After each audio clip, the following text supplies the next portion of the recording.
After the 2001 terrorist attacks, millions of Americans stopped flying and drove instead. The result?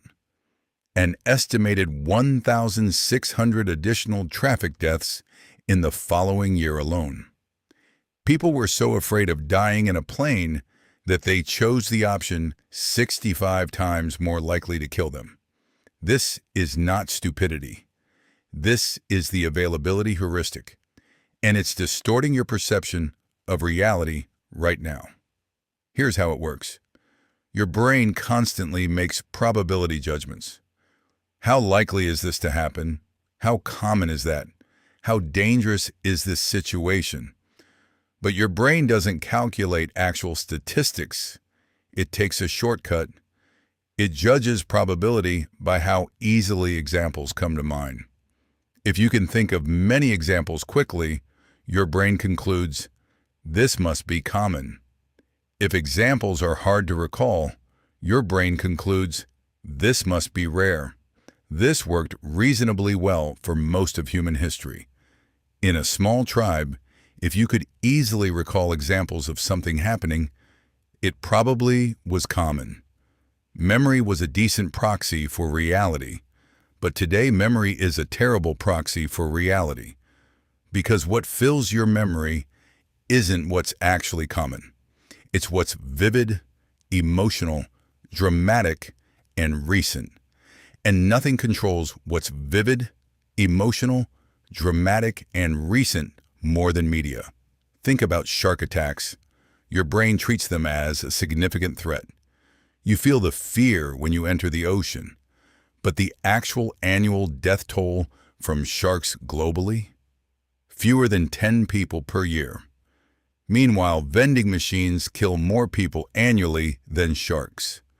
You've never thought twice about using one. Or consider plane crashes versus car crashes. A plane crash makes international headlines for days. Vivid, dramatic, memorable. Your brain files it as dangerous. Car crashes kill 1.35 million people every year. So routine, they rarely make the news. Your brain files it as safe. Same cognitive error that killed 1,600 Americans after September 11th. The media doesn't show you what's common. It shows you what's dramatic.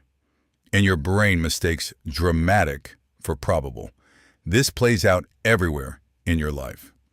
In health decisions.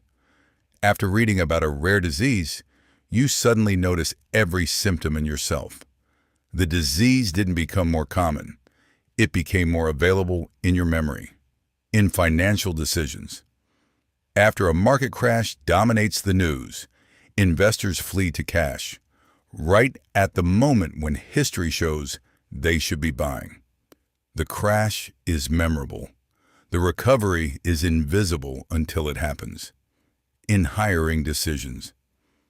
Managers who recently dealt with a dishonest employee become hyper-vigilant about honesty, sometimes rejecting perfectly good candidates based on minor signals that wouldn't have registered before. In politics, whichever crime, issue, or threat dominates the news cycle feels like the most important problem facing society, even when the data shows otherwise. Your perception of risk, probability, and importance is being shaped not by reality, but by what's most memorable. So what do you do about this? First, seek base rates before making judgments. Before concluding something is common or dangerous, ask, what do the actual statistics say? How often does this really happen? Don't trust your gut feeling of probability. Find the data. Second, recognize emotional intensity as a warning sign. The stronger your emotional reaction to a risk, the more likely you are to be overestimating it.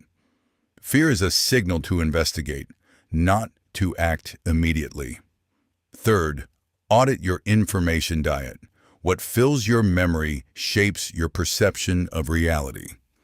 If you consume nothing but crime news, you'll see the world as more dangerous than it is. Deliberately include sources that give you accurate base rates, not just dramatic stories. Fourth, ask what you're not seeing. For every dramatic story that fills your memory, there are thousands of ordinary outcomes you never heard about. The plane that didn't crash, the business that didn't fail, the disease you didn't get. Reality is mostly made of these invisible, ordinary events. Your brain will always use availability as a shortcut. You can't stop that. But you can learn to pause before acting on it.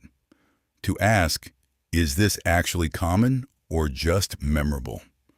The difference between those two questions could save your life, or at minimum, save you from a lot of unnecessary fear.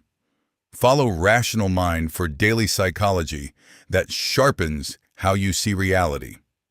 Tomorrow, why experts are often the most wrong. See you then.